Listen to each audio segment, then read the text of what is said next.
Wash your hands, and then when you're done, wash your hands. Certainly having access to vaccine is better than not having access to vaccine.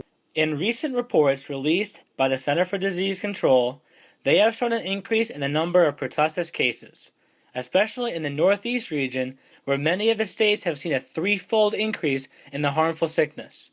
And with the recent outbreak of infectious disease, professionals in the field have taken their expertise to the classroom. Look at Quinnipiac University's new School of Medicine. My name is Tom Murray, and I'm assistant professor in the Department of Medical Sciences.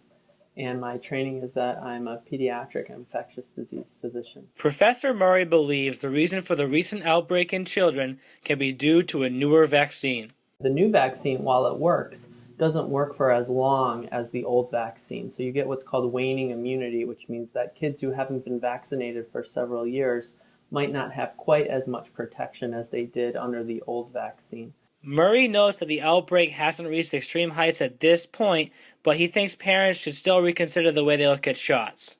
As a parent, you don't see a lot of pertussis, or you haven't until recently. So why does my child need a shot for this disease that doesn't exist anymore? At the beginning of October, pharmacies will be allowed to give pertussis shots.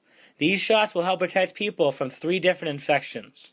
You get protection from tetanus, which is very important for injuries, for stab injuries, any kind of, you step on a nail, any kind of where there's Clostridium tetani in the environment. And then you get a booster for diphtheria as well, which is a disease of the oropharynx, which can make you very sick. We don't see that anymore at all. And then the third one is the acellular pertussis, which is protection against pertussis. Murray is in approval of what the vaccine manufacturers have done.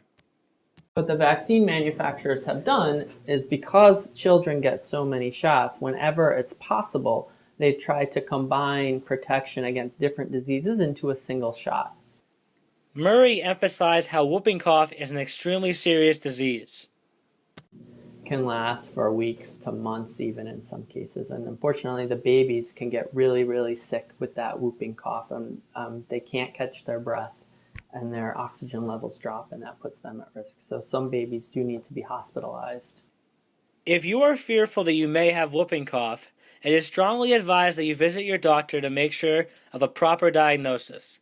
And if you are looking for more information on this disease, please visit the CDC's website.